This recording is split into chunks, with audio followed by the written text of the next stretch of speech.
Emprendimiento, unidad uno, sesión número 3. Una vez ya definida la diferencia entre costo y gasto, ahora vamos a ver lo que tenemos dentro de los costos. ¿Cuáles son los costos? Aquí tenemos materiales directos, mano de obra directa, costos indirectos de fabricación. Ahora, voy a explicar cada uno de ellos haciendo referencia a ejemplos. No tenemos aquí el concepto en la teoría, pero voy a determinarlo por medio de ejemplos. ¿Cuáles son los materiales directos? Los materiales directos son aquellos, bueno, y esto también se incluye en materiales, se divide en materiales directos e indirectos. Materiales directos son aquellos em, que están dentro, al momento de fabricar el producto, se puede ver reflejado en el producto, o sea, puede ser visible en el producto. Por ejemplo, en la fabricación de calzado, un material directo es el cuero, los cordones, la suela del zapato son materiales directos, pero también existen materiales indirectos o materia prima indirecta, que quizás no se puede ver físicamente en el producto, pero fue necesario para poder realizarlo. Por ejemplo, el pegamento, por ejemplo, alguna aguja para poder, el hilo que se utilizó para poder coser, la aguja que se utilizó, los clavos que se utilizaron para poder fabricar ese producto. Entonces, esos son materiales o mano de obra, perdón, materia prima indirecta. Entonces debemos entender que hay dos tipos de materiales, material directo, material indirecto. Material directo, aquel que puede verse físicamente en el producto, y el material indirecto que no se lo puede ver, pero que fue necesario para fabricar. Sin eso no pude haber fabricado. Ya les digo, por ejemplo, el pegamento es un material indirecto, pero que forma parte de la materia prima. También tenemos mano de obra directa y también existe mano de obra indirecta. Por ejemplo, mano de obra directa es la persona o el sueldo de la persona que se dedica netamente a la fabricación del producto. Por ejemplo, existe un ejemplo. Yo contrato dos personas, dos zapateros para que vayan fabricando los zapatos. El sueldo de esos dos zapateros corresponde a la mano de obra directa. Es decir, las personas que se encargan directamente de fabricar el producto. Pero, por ejemplo, yo tengo una bodega y me da mucho miedo que me la roben, así que voy a contratar a un guardia de seguridad. Eso de allí no corresponde a mano de obra directa. ¿Por qué razón?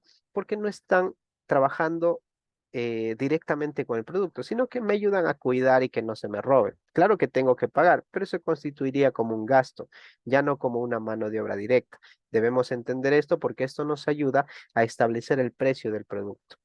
Y también tenemos costos indirectos de fabricación, que son desembolsos que pues no tienen una relación directa con el producto, pero que sí fue necesario para poder trabajar y para poder fabricarlos. Por ejemplo, el pago de los servicios básicos, el pago de la luz, del agua, que quizás no interviene directamente con el producto, pero sí ayudó a poder fabricarlo. Sin ello sería imposible fabricarlo. Entonces, esos son los costos indirectos de fabricación, y estos tres nos permiten establecer el precio final del producto, porque cuando una materia prima sube o la mano de obra directa, los costos indirectos de fabricación suben, lo que hace es que el producto también se encarezca y el precio de venta al público va a ser diferente al del mes pasado, por ejemplo, que estuvo los precios regulares. También tenemos la clasificación de los costos, tenemos los costos fijos, los costos variables y los costos semifijos. ¿Cuáles son los costos fijos? Son aquellos desembolsos que no importa la cantidad de productos que yo fabrique, siempre lo voy a hacer. Por ejemplo, si yo fabrico calzado, los costos fijos son aquellos costos que yo desembolso que no dependen de la cantidad de productos que yo haga. Por ejemplo, los arriendos. Los arriendos es un costo fijo, porque la señora que me cobra el arriendo no me va a decir, ah, usted este mes fabricó muchísimo calzado, así que debe pagarme todo lo que fabricó. Así como, por ejemplo, muchas empresas durante la pandemia no trabajaron. Sin embargo, la persona que les alquila el lugar no les dijo, ah, como no trabajó, entonces no le vamos a cobrar arriendo. No se preocupe, no paga arriendo. Para nada, eso es un costo fijo. Trabaje o no trabaje, fabrique mucho calzado o no fabrique nada en ese mes, ese costo hay que pagarlo.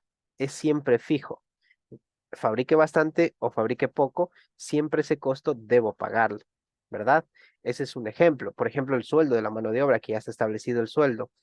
pero también el sueldo puede ser un costo semifijo. Más adelante vamos a ver el arrendamiento de la maquinaria, por ejemplo, la depreciación de la maquinaria es un costo fijo porque siempre voy a depreciarlo en un simple valor. ¿Cuáles son los costos variables? En cambio, son aquellos costos que dependen la cantidad de productos que yo fabrique. Por ejemplo, un costo variable podría ser el cuero. Si yo este mes fabrico muchos más zapatos que el mes pasado, quiere decir que yo voy a tener que comprar más cuero, más cordones, más suela, más pegamento. Entonces, este es un costo variable. En cambio, si hay meses que yo fabrico poco calzado, en cambio, los costos van a ser bajos porque tuve que comprar menos cuero, menos cordones, menos suelas. Entonces, el costo variable depende de la cantidad de productos que yo fabrique. Y luego tenemos los costos semifijos. Son aquellos costos que hasta un punto llega a ser fijo, pero si yo me paso de ese punto, ya comienza a variar. Por ejemplo, aquí puede ser un ejemplo, la mano de obra, el pago de horas extras de la mano de obra. Si bien es cierto, yo les pago a los trabajadores un mensual, que eso es fijo, ¿qué pasaría si llegan tiempos de temporada? Por ejemplo, actualmente estamos en tiempo de clases y los zapatos Bunky comienzan a venderse como no tienen idea. Entonces me imagino los fabricantes le están pidiendo a sus trabajadores que por favor esta vez ya no se vayan a las 6, sino que se vayan a las 8, que no se preocupen, les reconocen las horas extras. Esas horas extras son los costos semifijos, porque quiere decir que hasta cierto punto se paga un valor, pero si yo me paso de esa cantidad, pues ya me tocará pagar otro valor. Entonces, esa es la diferencia entre los diferentes costos. Espero que les vaya muy bien en su tarea.